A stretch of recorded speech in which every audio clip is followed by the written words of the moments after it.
So hello my dear friends, my dear students. आज हम जिस टॉपिक के बारे में बात करने वाले हैं उसका फर्स्ट पार्ट हम ऑलरेडी पहले डिस्कस कर चुके हैं, लैंडस्केप ऑफ द सोल, यानी कि एक ऐसा दृश्य जो कि आत्मा को, आत्मकरण को, यानी कि हमारे अंदर का जो संसार है उसे दिखाने का काम करता हो। यानी कि एक ऐसा भूदृश्य हम देखें जिससे हम अपनी खोज उसके अंदर कर पाएं। तो फर्स्ट जो इसका पार्ट था उसके अंदर हम लोगों ने बेसिकली दो स्टोरीज जो हैं, दो पेंटर्स की, एक चाइनीज़ पेंटर थे उनकी स्टोरी को हमने डिस्कस किया, अनदर वन जो थे हमारे यूरोपियन पेंटर थे। एक चाइनीज़ पेंटर जब पेंटिंग करता है तो किस तरह की चीज़ें वो उसमें दिखाना चाहता है, क्या क्या वो वहाँ पर डिस्कस करता है कि कैसे एक, जब किसी पेंटर की पेंटिंग को आप देखते हैं तो केवल उसके बाहरी तत्वों को ना देखें, केवल उसकी बाहरी स्वरूप को ना देखें, बल्कि आंतरिक रूप से वो किस तरह का एक एंजॉय देता है, आपको एक आनंद देता है या खुद को समझने की एक आपको अपॉर्चुनिटी देता है, इसके बारे में होता है। सेकेंडली हमने देखा था कि यूरोपियन पेंटिंग जो है वहाँ पर एक व्यक्ति अपने दृष्टिकोण से एक चित्र बनाता है और चाहता है कि जिस दृष्टिकोण से, जिस नज़रिए से उसने उस पेंटिंग को बनाया है, आप भी उसी नज़रिए से उस पेंटिंग को देखें। तो ये दो अलग अलग तरीके की चीज़ें हमने देखी, यिंग यांग को भी हमने वहाँ पर पे देखा, और साथ में किस तरीके से पुरुष तत्व और स्त्री तत्व जो है वो मिलकर के संपूर्णता को प्राप्त करते हैं, वो भी हमने देखा कि जहाँ पर दो चीज़ें मिल रही हो या दो चीज़ों का जहाँ पर जुड़ाव हो रहा हो, उसके मध्य जो रिक्त स्थान होता है जिसे हम शून्य कहते हैं, तो वहाँ पर जाकर के जहाँ पर ध्यान की अवस्था बन जाती है, वो महत्वपूर्ण कितना है वो स्थान, ये भी हम लोगों ने डिस्कस किया। तो काफ़ी सारे साइकोलॉजिकल और फिलोसफिकल डिस्कशंस हमारे फर्स्ट पार्ट में रहे हैं। अगर आप लोगों ने फर्स्ट पार्ट नहीं देखा है तो आप लोग पहले एक बार फर्स्ट पार्ट देख लीजिए, जो आपको प्लेलिस्ट में मिल जाएगा, और उसके आगे की फिर स्टोरी अब हम लोग सेकंड पार्ट जो है स्टोरी का वो हम डिस्कस करने वाले हैं आज। So without any delay let's start our second part. When French painter Jean Dubuffet mooted the concept of art brut in 1940s, जब फ्रेंच पेंटर जिनका नाम जीन था, जब उन्होंने प्रश्न उठाया, जब उन्होंने सवाल उठाना शुरू किया कॉन्सेप्ट यानी कि उस रहस्य से कि आर्ट ब्रंट जो है 1940 के अंदर, the art of the untrained visionary, जहां पर हम बात करते हैं कि उन आर्ट्स की, जनरली क्या होता है कि एक आर्टिस्ट है या एक पेंटर है तो वो किसी ना किसी के नीचे रह करके और उससे एक फॉर्मल एजुकेशन लेता है, सीखता है पेंटिंग करना। लेकिन ऐसे लोग जिन्होंने पेंटिंग से रिलेटेड कोई भी एजुकेशन नहीं ली है, ऐसे आर्टिस्ट जो हैं अनट्रेन्ड विजनरी, जो कि एक बहुत ही अलग नज़रिया रखते हैं कलाकार, वॉज माइनॉरिटी इंटरेस्ट, यानी कि बहुत कम लोगों का उनमें इंटरेस्ट होता है। अब देखिए, एक ऐसा व्यक्ति जिसने कि किसी बड़े गुरु या बड़े किसी फेमस पेंटर के अंडर रह करके ट्रेनिंग ली है, ट्रेनिंग लेकर के उसने फिर पेंटिंग करना स्टार्ट किया है, तो उसकी पेंटिंग देखने में लोगों का ज़्यादा इंटरेस्ट रहता है, ज़्यादा रुचि रहती है। और अनट्रेन्ड पेंटर जिन्होंने कहीं ट्रेनिंग नहीं ली, खुद से ही पेंटिंग करना शुरू कर दिया, खुद से ही अलग अलग तरीके के एक्सपेरिमेंट करके और डिफरेंट टाइप की पेंटिंग्स बनाना शुरू किया, ऐसे लोगों में बहुत कम लोग रुचि लेते हैं। From its almost weld beginning, इसकी लगभग छिपी हुई, ना दिखने वाली जो शुरुआतें हैं, बिगिनिंग्स हैं, आउटसाइडर आर्ट यानी कि बाहरी प्रकार की जो कला है, has gradually become the fastest growing area in interest in contemporary art internationally, यानी कि पहले जिन पर बिल्कुल ध्यान नहीं दिया जाता था, अब क्या हो रहा है, धीरे धीरे अंतरराष्ट्रीय स्तर पर हम देख रहे हैं कि ऐसे लोग या ऐसी कलाकृतियां जो कि बिल्कुल किस तरह की होती है, जिन्हें हम आउटसाइडर आर्ट कहते हैं, वो धीरे धीरे बहुत तेजी से बढ़ रही हैं कंटेम्प्रेरी यानी कि तत्कालीन अभी का जो समाज है, अंतरराष्ट्रीय समाज, उसमें। अब देखो, एक छोटी सी बात को समझो, पेंटिंग में हर बार हर व्यक्ति एक ही चीज नहीं देखना चाहता। वो चाहता है कि एक पेंटिंग, एक पेंटर की चार पेंटिंग आपने देखी, चारों पेंटिंग एक ही सब्जेक्ट पे बनी हुई है, तो अब उसे क्या चाहिए, कुछ अलग देखने के लिए चाहिए। तो कंटेम्प्रेरी वर्ल्ड जो है, अभी का जो अंतर्राष्ट्रीय समुदाय है, वो क्या कोशिश करता है कि बाहरी जो लोग हैं, जो लोग अनएजुकेटेड हैं पेंटिंग के मामले में या अनट्रेन्ड है पेंटिंग के मामले में, उनके द्वारा बनाई गई पेंटिंग को देखते हैं, और क्योंकि वो बाकी के जो ट्रेंड पेंटर हैं उनसे बिल्कुल डिफरेंट स्टाइल की होती है, तो धीरे धीरे लोगों की रुचि उन पेंटर्स की पेंटिंग में बढ़ती जा रही है। ठीक है गाइस, ये यहाँ पर बताया गया है इस पैराग्राफ के अंदर। नेक्स्ट देखते हैं, दिस जेनरे, इस तरह की विधा या इस तरह की जो शैली है, is described as the art of those who have no right to be artist as they have received no formal training. इस तरह की शैली या इस तरह की पेंटिंग करने वाले लोगों को किस तरीके से दर्शाया गया है, जैसे कि ये उन लोगों की आर्ट है जिनका कोई अधिकार नहीं है पेंटिंग करने का, या किसी भी तरीके का अधिकार नहीं है उनका आर्टिस्ट होने का, टू बी आर्टिस्ट, कि वो आर्टिस्ट होने का अधिकार नहीं रखते। क्यों नहीं रखते? As they have received no formal training, क्योंकि उन्होंने आज तक किसी भी तरह की, फॉर्मल का मतलब होता है औपचारिक, औपचारिक ट्रेनिंग, जैसे कि स्कूल में आप जो पढ़ते हो वो आपकी फॉर्मल एजुकेशन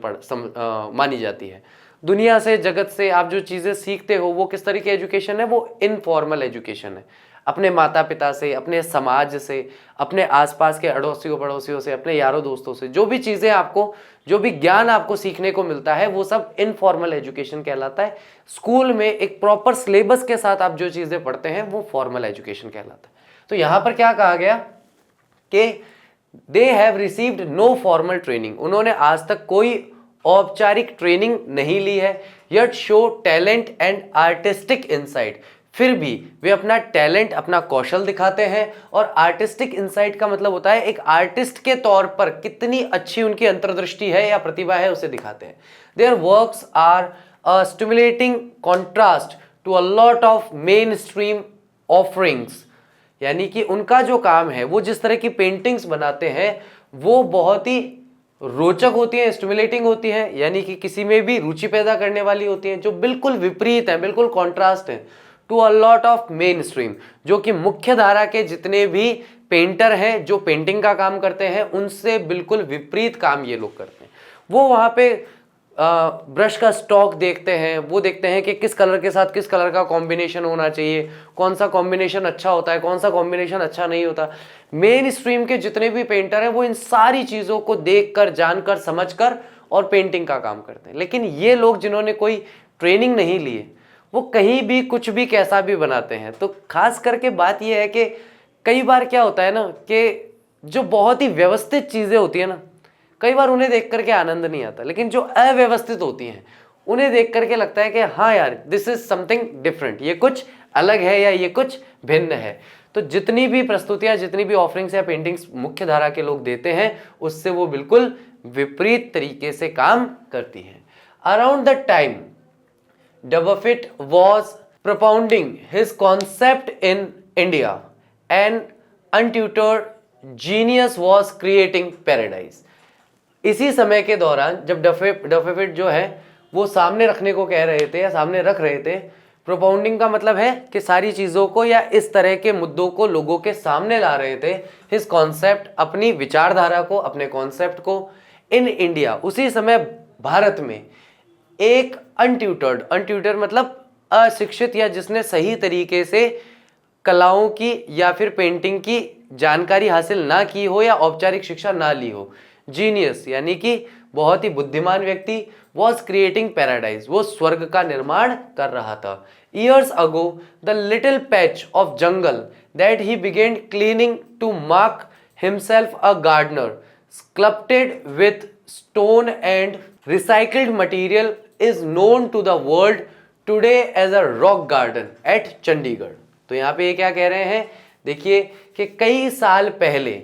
एक छोटा सा पैच जंगल का, यानी जंगल का एक छोटा सा हिस्सा जो था, वहां पर ही बिगेन क्लीनिंग, उसने साफ सफाई करना शुरू किया, to mark himself a gardener, अपने आप को एक गार्डनर स्कल्प्टेड के रूप में दिखा करके, यानी कि गार्डन के अंदर वो स्कल्पचर्स का निर्माण कर रहा था, मूर्तियों का निर्माण कर रहा था विथ स्टोन। और उस मूर्तियों का निर्माण करने में किनका प्रयोग कर रहा था, पत्थरों का प्रयोग कर रहा था। और रिसाइकल्ड मटेरियल, ऐसी वस्तुएं जो लोगों के लिए खराब हो गई हैं, उन्हें फेंक दिया गया है, लेकिन उनको पुनः निर्माण में इस्तेमाल लिया जा सकता है या उन्हें फिर से इस्तेमाल किया जा सकता है। जैसे लोहे का हमारे घर में हम देखते हैं कई बार कूड़ा कबाड़ा होता है, उसे हम फेंक देते हैं, लेकिन उसी को सही तरीके से वापस साफ सुथरा करके अगर दोबारा से इस्तेमाल किया जाएगा तो उसे क्या कहा जाएगा, रिसाइकिल्ड मटेरियल कहा जाएगा, यानी कि पुनः उपयोग में लाने योग्य बनाई गई वस्तु उसे कहा जाएगा। तो रिसाइकिल्ड मटेरियल जो है उससे मिला करके उसने एक रॉक गार्डन का निर्माण किया, उसने एक गार्डन का निर्माण किया जिसे आज के संसार में हम लोग रॉक गार्डन के नाम से जानते हैं। और कहाँ पे निर्माण किया उन्होंने, चंडीगढ़ में निर्माण किया। अब देखिए यहाँ पे जो स्कल्पचर कहा जा रहा है, a rock garden sculpture made of broken bangles by Nekchand, यानी कि इसका निर्माण किसने किया था, नेकचंद नाम के एक व्यक्ति ने किया था, जहां पर उसने टूटी हुई चूड़ियों से, ये आप देख रहे हो ये सारे स्कल्पचर के ऊपर ये जो ड्रेसेस बनी हुई है ना, ये सब ये लकड़ी का और पत्थर का काम है। और उसके ऊपर क्या कर रखा है इन्होंने, जो कांच की जो टूटी हुई चूड़ियां होती है या लाख की चूड़ियां होती है उसको तोड़ करके छोटे छोटे पीस करके और चिपका करके, और इतना सुंदर इन्होंने पूरा यहाँ पे गार्डन बना रखा है। ठीक है, किन्होंने बनाया था, ये नेकचंद ने बनाया था। It's 80 years old creator director Nek Chand, और इसके 80 साल के यानी जिनकी आयु 80 वर्ष की है, क्रिएटर इसका निर्माण करने वाले, डायरेक्टर इसका निर्देशन करने वाले नेकचंद, क्या नाम है उनका, नेकचंद, अभी अपन ने लास्ट स्लाइड में भी देखा, is now held as India's biggest contributor to outsider art. उनकी इतनी प्रशंसा की जाती है, इंडिया के सबसे बड़े कंट्रीब्यूटर का मतलब होता है जो योगदान देने वाला व्यक्ति है, कि उन्होंने सबसे ज्यादा योगदान दिया है आउटसाइडर आर्ट के अंदर। आउटसाइडर आर्ट हमने देखा था किसे कहा जा रहा है, मेन स्ट्रीम से हट करके, जो ट्रेंड लोग हैं उनसे हट करके अनट्रेंड लोग जो आर्टिस्टिक काम कर रहे हैं उसे आउटसाइडर आर्ट कहा जाता है। तो नेकचंद जो है उन्होंने रॉक गार्डन का निर्माण बना करके और इंडिया की तरफ से आउटसाइडर आर्ट को सबसे बड़ा कंट्रीब्यूशन दिया था, उसमें सबसे ज्यादा योगदान देने वाले व्यक्ति हैं। The 50th issue spring 2005, 50th issue जो था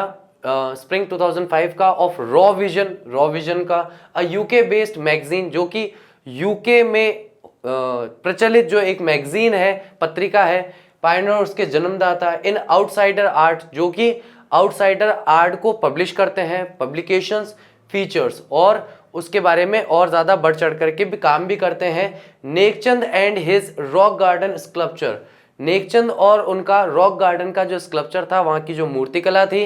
विमेन बाय द वाटरफॉल, और उसे क्या कहा जाता है, विमेन बाय द वाटरफॉल। ये यहाँ पे आप देख सकते हैं, ये देखिए रॉ विजन का 2005 के अंदर जो मेन पेज था इस पत्रिका का, उस पर उन्हीं स्कल्पचर्स को लगाया गया है जो नेकचंद जी ने बनाए थे। और यहां पर पीछे क्या है, पीछे एक वाटरफॉल है जहां पर आप ये देख सकते हैं कि महिलाओं की प्रतिमाएं खड़ी हैं, मतलब औरतों की जो स्कल्पचर्स हैं वो यहां पर खड़े हैं। तो इसे इसकी एनिवर्सरी पे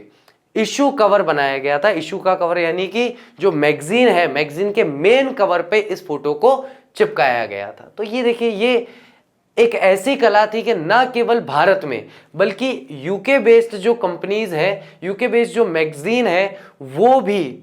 इनका इतना सम्मान करते हैं कि इनके द्वारा जो मूर्ति कला बनाई गई, क्योंकि ये आउटसाइडर आर्ट है, उन्हें अपने मैगजीन के सबसे मुख्य पृष्ठ पे, सबसे मेन पेज पर जगह दे करके इनका सम्मान किया। किस दिन किया था, on it's anniversary issues cover, इसकी एनिवर्सरी पर, इसके इशू कवर पर इन्होंने इसे लगाया था। The notion of art brut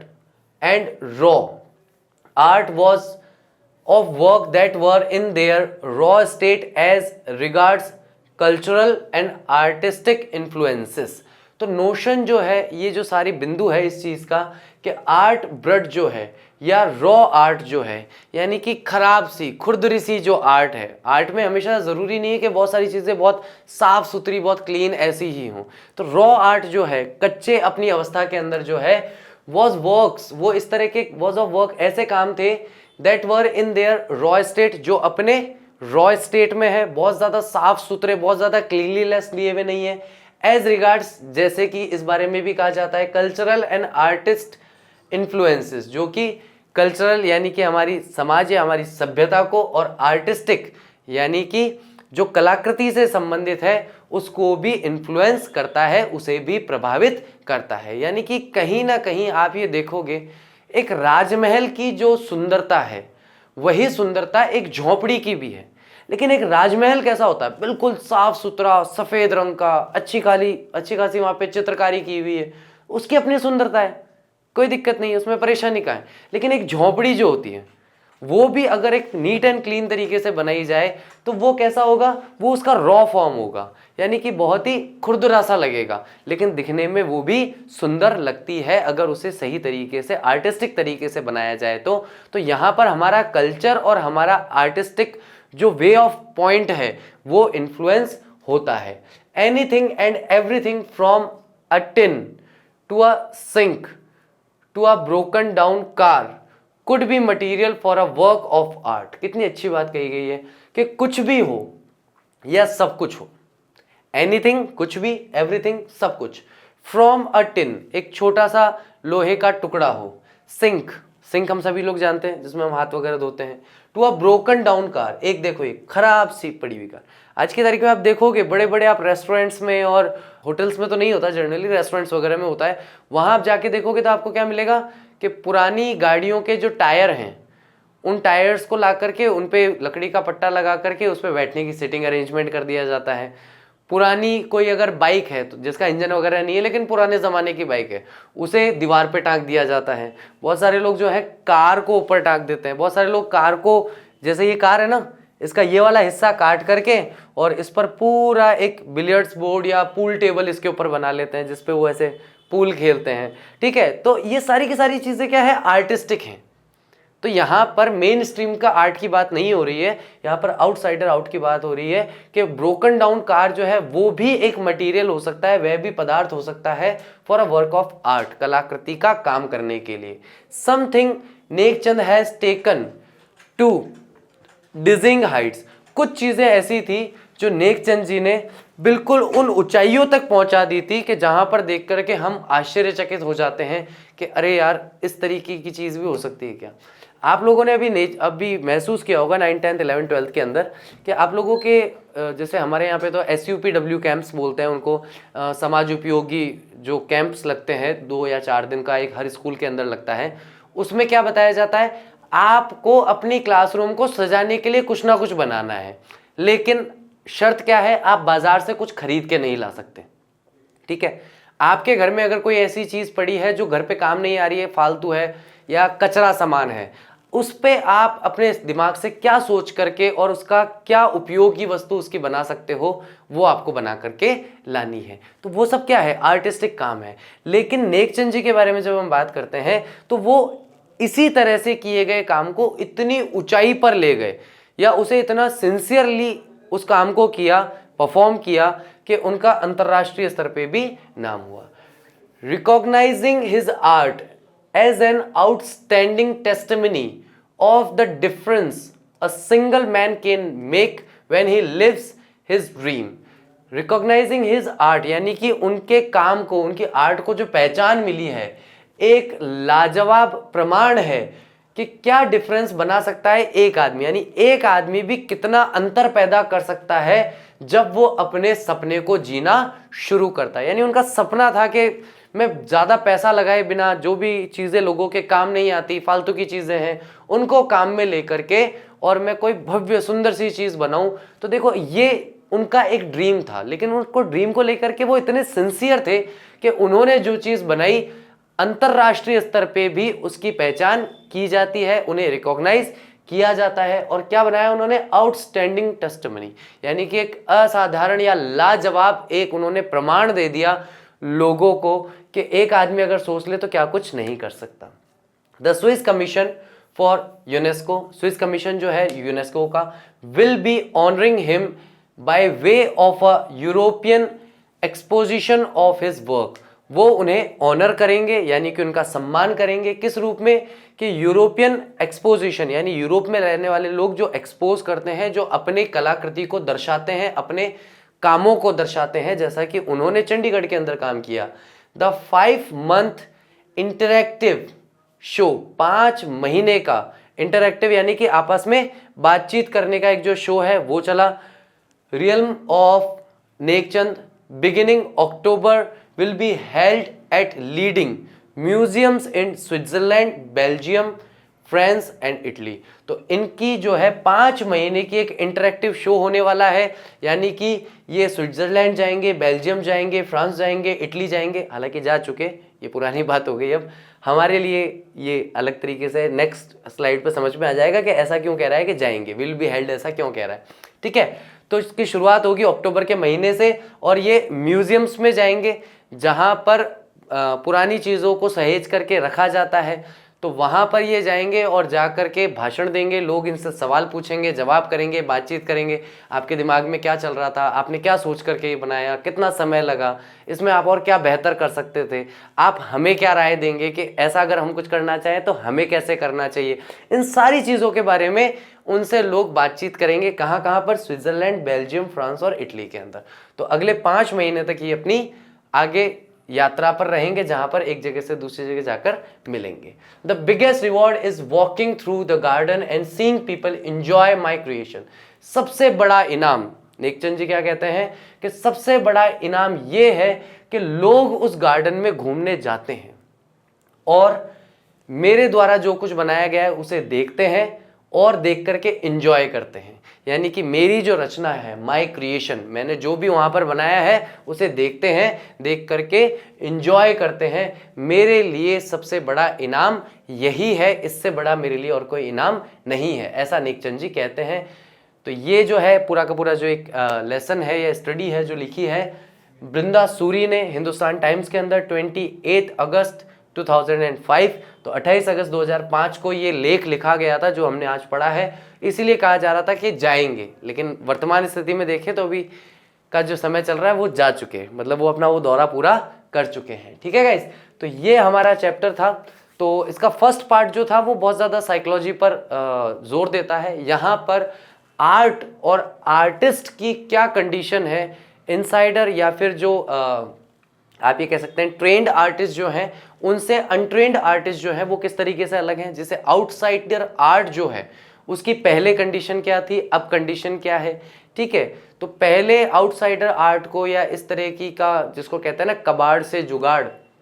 की चीज़ों को पहले के ज़माने में बहुत ही घृणित नज़र से देखा जा सकता था कि यार ये क्या बना रखा है, तो बेकार सी चीज़ है। लेकिन आज की तारीख में वही चीज़ें बहुत ज़्यादा आर्टिस्टिक हो जाती हैं और दिखने में बहुत ज़्यादा सुंदर लगती हैं अगर उन्हें सही तरीके से बनाया जाता है या निर्माण किया जाता है। तो आप लोग मेरे साथ शेयर कीजिए अगर आप लोगों ने कभी इस तरह का कुछ बनाया है कि आपके घर में कोई ऐसा सामान पड़ा हो जो आपको लगता है किसी काम का नहीं है और उससे आपने कोई उपयोगी वस्तु अगर बनाई हो तो आप प्लीज़ मेरे साथ शेयर कीजिएगा, मुझे बहुत अच्छा लगेगा। Thank you very much. I will see you soon with the next part. Thank you, bye bye.